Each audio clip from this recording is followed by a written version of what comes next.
السلام علیکم.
إن الحمد لله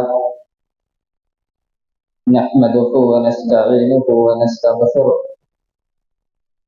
ونعوذ بالله من شرور أنفسنا ومن سيئات أعمالنا. من يهده الله فلا مضل له ومن يضلل فلا هادي له. وأشهد أن لا إله إلا الله وحده لا شريك له وأشهد أن محمدا عبده ورسوله أرسله بالحق بشيرا ونذيرا. يا أيها الذين آمنوا اتقوا الله حق تقاته ولا تموتن إلا وأنتم مسلمون. يا أيها الناس اتقوا ربكم الذي خلقكم من نفس واحدة وخلق منها زوجها وبث منهما رجالا كثيرا ونساء واتقوا الله الذي تساءلون به والأرحام إن الله كان عليكم رقيبا. يا أيها الذين آمنوا اتقوا الله وقولوا قولا سديدا يصلح لكم أعمالكم ويغفر لكم ذنوبكم ومن يطع الله ورسوله فقد فاز فوزا عظيما. أما بعد فإن خير الحديث كتاب الله وخير الهدي هدي محمد صلى الله عليه وسلم وشر الأمور محدثاتها وكل محدثة بدعة وكل بدعة ضلالة وكل ضلالة في النار. قال الله تبارك وتعالى في كلامه المنزل: إنك لا تهدي من أحببت ولكن الله يهدي من يشاء وهو أعلم بالمهتدين. تمام قسم کی تعریف و توصیف، بڑائی و بزرگی، تنہائی و یکتائی، خلوت و جلوت، وحدہ لا شریک، خالق کائنات، مالک ارض و سما کے لیے لائق اور سزاوار ہے۔ کروڑہ کروڑ درود و سلام نازل ہو آخری نبی جناب محمد الرسول صلی اللہ علیہ وسلم پر۔ حاضرین جمعہ، ہندوستان یہ ہمارا ملک ہے۔ اس ملک کے لیے ہم نے بڑی قربانیاں دی ہیں۔ ہمارے آبا و اجداد نے اپنے تن من دھن کی قربانیاں دی ہیں تاکہ ہم باعزت زندگی گزار سکیں، لیکن دیکھا یہ جا رہا ہے کہ دھیرے دھیرے مسلمانوں کو ستانے کی ہر ممکن کوشش کی جا رہی ہے۔ مائنورٹی کو، اقلیت کو ہر ممکن ستانے کی کوشش کی جا رہی ہے۔ کبھی لو جہاد کے نام پر ہمیں ستانے کی کوشش کی جا رہی ہے، اور کبھی دھرمانترن کے نام پر، دھرم پریورتن کے نام پر ہمیں اور آپ کو ستانے کی کوشش کی جا رہی ہے۔ اور صرف کوشش ہی نہیں بلکہ وہ لوگ اپنی کوشش میں کامیاب ہیں۔ ہمارے بہت سارے لوگوں کو دھرمانترن کے نام پر، دھرم پریورتن کے نام پر حوالے زندان کیا گیا، ان کو جیل بھیجا گیا۔ میرے بھائی اور دوستو، ہمیں اور آپ کو یہ جاننا چاہیے کہ دھرم پریورتن کے سلسلے میں اسلام کا موقف کیا ہے، دھرمانترن کے سلسلے میں اسلام کا موقف کیا ہے۔ کیا جو پروپیگنڈا اسلام کے خلاف پھیلایا جا رہا ہے، کیا اس چیز کو اسلام جائز قرار دیتا ہے یا نہیں دیتا ہے، ہمیں اور آپ کو سمجھنے کی ضرورت ہے۔ اللہ رب العالمین نے دین اسلام کو نازل کیا، نازل کرنے کے بعد دین اسلام کو وہ دین قرار دیا جو تمام مخلوقات کے لیے بہتر ہے۔ 1450 سال سے یہ دین دھیرے دھیرے پھل پھول رہا ہے۔ لوگ اس دین کے دامن میں آ رہے ہیں، اس دین کے سائے میں آ رہے ہیں، اور آج کی تاریخ میں اس دنیا کے اندر جتنے ممالک ہیں، کوئی ایسا ملک نہیں ہے جہاں اسلام کے ماننے والے نہ ہوں، اسلام کے نشر و اشاعت کرنے والے نہ ہوں۔ اس دنیا میں کوئی ایسا خطہ نہیں جہاں مسلمان موجود نہ ہو، جہاں کلمہ گو موجود نہ ہو، کوئی ایسا خطہ نہیں ہے میرے بھائی اور دوستو۔ بلکہ یوں کہا جائے، اگر تعداد کے اعتبار سے آپ کے سامنے گفتگو کی جائے تو عیسائیت کے بعد سب سے بڑا دھرم اسلام ہے، جس کو لوگ مان رہے ہیں اور جس کو لوگ فالو کر رہے ہیں۔ اللہ رب العالمین نے پیارے نبی صلی اللہ علیہ وسلم کو جب یہ دین دیا، پیارے نبی صلی اللہ علیہ وسلم کو جب دین اسلام سے نوازا، تو اللہ کے نبی صلی اللہ علیہ وسلم اس دین کو تنے تنہا، اس دین کی نشر و اشاعت کرتے تھے، اس دین کو لوگوں کے سامنے پھیلاتے تھے۔ 13 سال کی مکی زندگی میں تقریباً ہزاروں کٹھنائیاں اللہ کے نبی صلی اللہ علیہ وسلم نے برداشت کی، بڑی بڑی پریشانیاں پیارے نبی صلی اللہ علیہ وسلم نے برداشت کی۔ بعض دفعہ تو پیارے نبی صلی اللہ علیہ وسلم کو سوشل بائیکاٹ بھی کر دیا گیا، لیکن اللہ کے نبی صلی اللہ علیہ وسلم اس دین کی تبلیغ کرتے رہے، اس دین کی نشر و اشاعت کرتے رہے، اس دین کو پھیلاتے رہے، یہاں تک کہ جب اللہ کے نبی صلی اللہ علیہ وسلم نے مدنی زندگی کا آغاز کیا، مدنی زندگی کی شروعات کی، اس وقت میرے بھائیوں اور دوستوں مسلمانوں کی تعداد بڑھنے لگی، یہاں تک کہ جب اللہ کے نبی صلی اللہ علیہ وسلم کی وفات کا وقت آیا آخری وقت آیا، اس وقت اسلام کو ماننے والوں کی تعداد 1,00,000 سے زائد ہو گئی تھی۔ 1,00,000 سے زائد لوگ دامن اسلام میں آ چکے تھے، اور اللہ کے نبی صلی اللہ علیہ وسلم نے آخری خطبہ حجۃ الوداع کا جو خطبہ دیا تھا 1,00,000 مسلمانوں کے سامنے دیا تھا، اور اس وقت اللہ کے نبی صلی اللہ علیہ وسلم نے اسلام کو لوگوں کے سامنے پیش کیا تھا کہ اسلام کیا ہے، اسلام کی حقیقت کیا ہے۔ لیکن میرے بھائی اور دوستو، زمانے قدیم سے لے کر اب تک آج کی تاریخ میں، آج کی تاریخ تک اسلام کو بدنام کرنے کی کوششیں کی جا رہی ہیں۔ کبھی یہ دعویٰ کیا جا رہا ہے کہ اسلام تلوار کے بلبوتے پھیلا ہے، کبھی یہ دعویٰ کیا جا رہا ہے کہ اسلام جبر و اکراہ کی بنیاد پر پھیلا ہے، کبھی یہ دعویٰ کیا جا رہا ہے کہ اسلام نے، مسلمانوں نے مال و دولت کے ذریعے لوگوں کو رجھانے کی کوشش کی ہے، لوگوں کو پھنسانے کی کوشش کی ہے، اور لوگوں کو دھرمانتر کرنے پر مجبور کیا ہے۔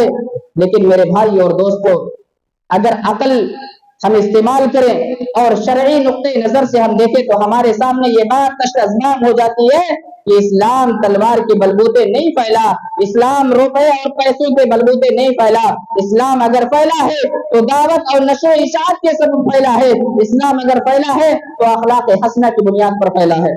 دعویٰ کیا جاتا ہے، کیا دعویٰ کیا جاتا ہے کہ 10 لاکھ روپے دیا جا رہا تھا، 20 لاکھ روپے دھرم پریورتن کے لیے دیا جا رہا تھا۔ میرے بھائی اور دوستو، اگر آپ کو حقیقت جاننی ہے تو ان مدارس کا آپ جائزہ لیں، ان مدرسوں اور جامعات کا آپ جائزہ لیں تو آپ حیران و ششدر ہو جائیں گے۔ دین کے جو خدام ہیں، دین کی جو نشر و اشاعت کرنے والے ہیں، دین کے جو ٹھیکیدار ہیں، ان کی اقتصادی حالت یہ ہے کہ ان کے صرف 10,000 12,000 روپے تنخواہ ہے، جس سے ان کی بنیادی ضرورت بھی نہیں پوری ہو پا رہی ہے، اور وہ تنخواہ بھی ان کو وقت پر نہیں مل پا رہا ہے، جبکہ یہ لوگ دعویٰ کر رہے ہیں کہ 10 لاکھ 20 لاکھ روپے دھرم پریورتن کے لیے دیا جا رہا ہے۔ جہاں پیسے نہ ہونے کی وجہ سے علماء کرام کی تنخواہیں تاخیر سے دی جا رہی ہیں، اور بسا اوقات بعض ایسے علماء کرام ہیں جن کی تنخواہیں سال ہر سال تک رک جاتی ہیں، پیسوں کا انتظام نہیں ہو پاتا، اور ان پروپیگنڈا پھیلانے والوں کو 10 لاکھ 20 لاکھ روپے فری میں دیا جا رہا ہے۔ کیا عقل اس بات کو قبول کرتی ہے؟ نہیں کرتی ہے میرے بھائی اور دوستو، ہرگز نہیں قبول کرتی ہے۔ آئیے شرعی نقطۂ نظر سے دیکھتے ہیں، کیا اللہ کے نبی صلی اللہ علیہ وسلم نے اپنی پوری زندگی کے اندر کبھی بھی کسی بھی غیر مسلم کو زبردستی اسلام میں لانے کی کوشش کی ہے؟ آپ سیرت طیبہ کا مکمل طور سے مطالعہ کر لیں، آپ کو کہیں بھی نہیں ملے گا کہ پیارے نبی صلی اللہ علیہ وسلم نے اور صحابہ کرام نے کسی بھی غیر مسلم کے سینے پر بندوق رکھ کر یہ کہا ہو کہ لا الہ الا اللہ پڑھو، محمد رسول اللہ پڑھو۔ میرے بھائی اور دوست، آپ تاریخ اٹھا کر کے دیکھ لیں، آپ کو کہیں نہیں ملے گا۔ جبکہ اغیار کو دیکھ لیں، دوسرے لوگوں کو دیکھ لیں، دوسرے دھرم کے ماننے والے کو دیکھ لیں، کبھی کسی مسلمان کو کسی درخت میں باندھ کر کے جے شری رام کا نعرہ لگوایا جاتا ہے، کبھی کسی بس کے اندر مسلمان کو گھیر کر کے جے شری رام کا نعرہ لگایا جاتا ہے، اور کبھی اسی ہندوستان کے اندر جس کو ہم اور آپ نے اپنے خون سے سینچا ہے، وہی یہ دعویٰ کیا جاتا ہے کہ ہندوستان میں رہنا ہوگا تو جے شری رام کہنا ہوگا۔ جبکہ اسلام میرے بھائی اور دوستو کبھی بھی کسی کو مجبور نہیں کیا ہے۔ آئیے قرآن و حدیث کی روشنی میں ہم اسلام کو اور دھرم پریورتن کو سمجھنے کی کوشش کرتے ہیں۔ اللہ تعالیٰ نے پیارے نبی صلی اللہ علیہ وسلم کو مخاطب ہو کر کے فرمایا، وَلَوْ شَاءَ رَبُّكَ لَآمَنَ مَنْ فِي الْأَرْضِ كُلُّهُمْ جَمِيعًا أَفَأَنْتَ تُكْرِهُ النَّاسَ حَتَّى يَكُونُوا مُؤْمِنِينَ۔ اللہ تعالیٰ پیارے نبی صلی اللہ علیہ وسلم سے مخاطب ہو کر کے فرماتا ہے، اے نبی، اگر اللہ رب العالمین چاہتا تو اللہ کی اس زمین پر جتنے لوگ موجود ہیں سب کو اللہ تعالیٰ مومن بنا دیتا۔ یہ اللہ کے لیے کوئی مشکل بات نہیں تھی۔ اگر اللہ چاہتا تو اس روئے زمین پر جتنے لوگ ہیں اللہ سب کو مومن بنا دیتا۔ افانت تکرہ الناس، اے نبی کیا آپ لوگوں کو مجبور کریں گے حتی یکونوا مومنین کو ایمان والے ہو جائیں؟ اس آیت کریمہ کے اندر پیارے نبی صلی اللہ علیہ وسلم کو تنبیہ کی جا رہی ہے کہ اے نبی، آپ کسی کو بھی زبردستی مسلمان نہیں بنا سکتے، کسی کو بھی زبردستی ایمان والا نہیں بنا سکتے۔ پورا واضح الفاظ ہے۔ اور ایسا اللہ نے کیوں کیا؟ اللہ نے ایسا اس لیے کہا